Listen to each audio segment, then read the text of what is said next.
अष्टमो अध्याय। मैं अनिमा आदि सिद्धियों से युक्त भवानी का ध्यान करता हूँ। उनका शरीर रक्त वर्ण करुणा के तरंगों से युक्त तथा हाथों में पास अंकुश बाण और धनुष शोभित हो रहे हैं। ऋषि ने कहा, चंड मुंड दैत्यों के मारे जाने पर दैत्यराज शुंभ के मन में अत्यंत क्रोध उत्पन्न हुआ और उसने अपनी समस्त दानवी सेना को युद्ध के लिए एक साथ प्रस्थान करने की आज्ञा दी। शुंभ ने कहा, आज युद्धायुध नामक 86 दैत्य सेना नायक अपनी संपूर्ण सेनाओं के साथ युद्ध भूमि में चले। कंबू नाम वाले दानवों के 84 सेनापति अपनी वाहिनी के साथ युद्ध स्थल में जाएं। 50 कोटि वीर के और 100 धर्म कुल के असुर सेनापति मेरी आज्ञा से युद्ध में रवाना हो जाए। कालक, दौहर्द, मौर्ज और काल के दैत्य भी युद्ध के लिए मेरी आज्ञा से तुरंत तैयार होकर समर भूमि में चले। क्रूर शासक असुर सेनापति शुंभ इस प्रकार सबको आदेश देकर स्वयं सहस्त्रों बड़े बड़े सैन्य दल के साथ युद्ध के लिए रवाना हुआ। उसकी विशाल सेना को अपनी ओर बढ़ते देखकर चंडिका देवी ने धनुष की टंकार से पृथ्वी और आकाश को गुंजा दिया। तत्पश्चात देवी के वाहन सिंह ने भी भयंकर शब्द से दहाड़ना शुरू कर दिया। फिर तो अंबिका ने घंटे की घोर स्वर से उस ध्वनि को और भी वर्धित कर दिया। धनुष की टंकार, सिंह की गर्जना और घंटे की ध्वनि से समस्त दिशाएं गुंजित हो उठी। उस भीषण शब्द से काली ने अपने विकट मुंह को और भी विस्तृत कर लिया तथा इस प्रकार वह पूर्ण विजयिनी बनी। उस भीषण नाद को सुनकर आसुरी सेनाओं ने चंडिका, काली तथा सिंह को क्रोधपूर्वक चतुर्दिक से घेर लिया।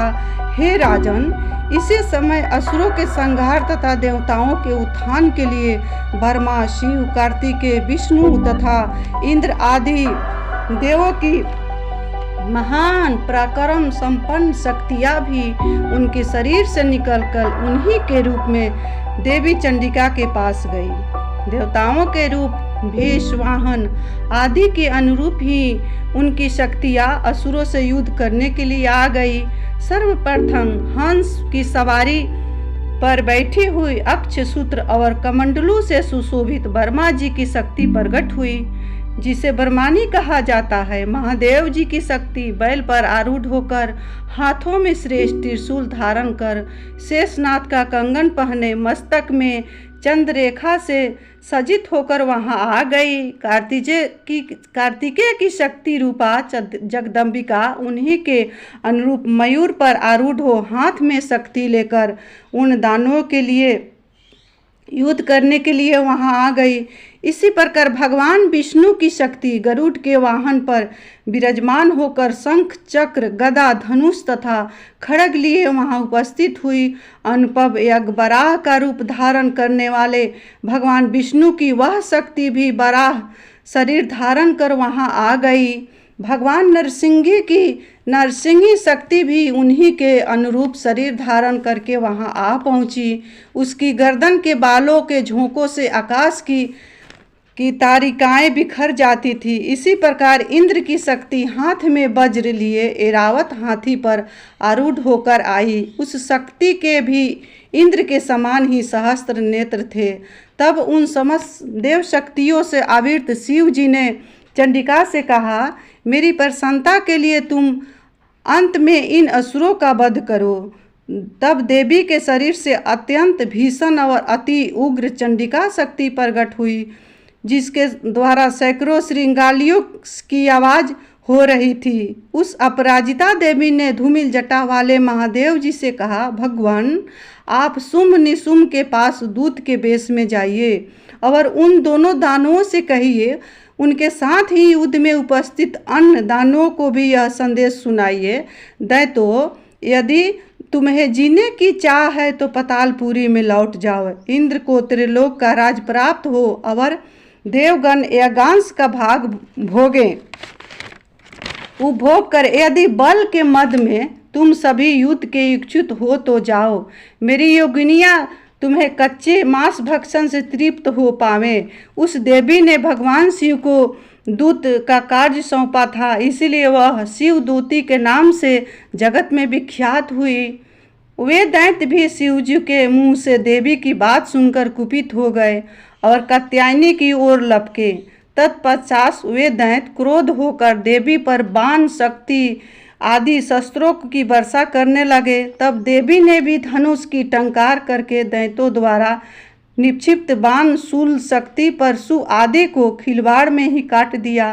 फिर काली आगे आकर राक्षसों को शूल के आघात से चीरने लगी और खड्गवास के द्वारा उनको विध्वंस करती हुई रणस्थल में विचरने लगी। ब्राह्मणी भी अपना कमंडलू लेकर जिस ओर निकल जाती, उधर ही जल छिड़क कर शत्रुओं को तेज तथा पराक्रमहीन कर देती थी। माहेश्वरी ने त्रिशूल, वैष्णवी ने चक्र तथा कार्तिकेय ने अपनी शक्ति से प्रहार से दानवों का नाश करना प्रारंभ कर दिया। इंद्राणी के वज्र से आहत होकर सैकड़ों दैत्य खून की धारा बहाते हुए भूमि पर गिर पड़े। वाराही शक्ति ने कितने ही राक्षसों को थूथिन की चोट से नष्ट कर दिया।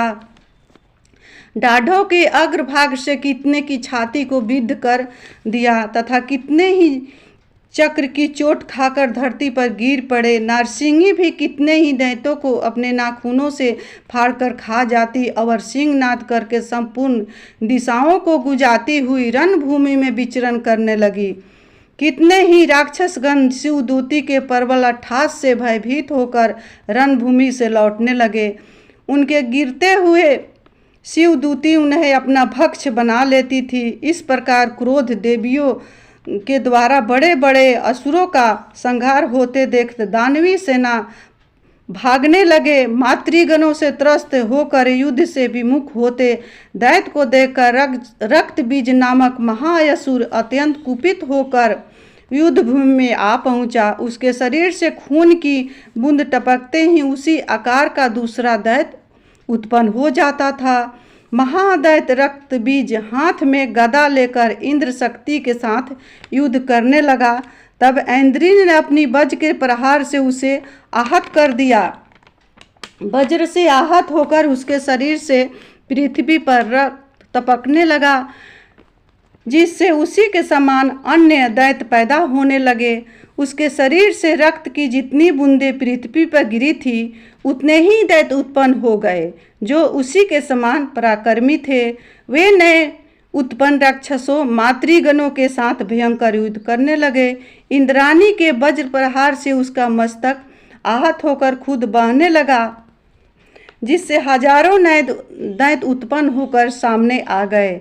वैष्णवी ने अपनी चक्र से रक्त बीज पर प्रहार किया। फिर ऐन्द्री ने गदा की चोट से घायल कर दिया। वैष्णवी के चक्र से घायल होने के कारण उसके शरीर से बहुत अधिक रक्तपात हुआ, जिसके कारण इन दैत्यों की उत्पत्ति हुई कि समस्त जगत व्याप्त हो गया। कौमारी ने शक्ति, वाराही ने खड्ग और माहेश्वरी ने त्रिशूल चलाकर रक्त बीज को आहत कर दिया। अत्यंत कुपित होकर रक्त बीज ने भी अपनी गदा से मातृ शक्तियों पर आघात किया। शक्ति, शूल आदि के द्वारा घायल होने से उसके रक्त के द्वारा अनगिनत महादैत्य उत्पन्न हुए। इस प्रकार उस महादैत्य से उत्पन्न नए दैत्यों के द्वारा समस्त विश्व आच्छादित हो गया। इस दृश्य को देखकर देवता लोग भयभीत हो गए।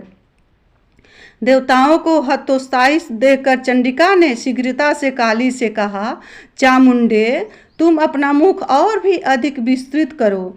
मेरा शस्त्राघात से बहकर खून से उत्पन्न होने वाले महादैत्यों को तुम अपने इस बेगवान मुख में भक्षण कर डालो। इसी प्रकार रक्त से उत्पन्न होने वाले नए राक्षस को तुम अपना भक्ष बनाकर रणस्थल में विचरण करती रहो। ऐसा करते रहने से जब उसके शरीर का संपूर्ण रक्त बहकर निकल जाएगा तब वह स्वयं ही मृत्यु को प्राप्त होगा।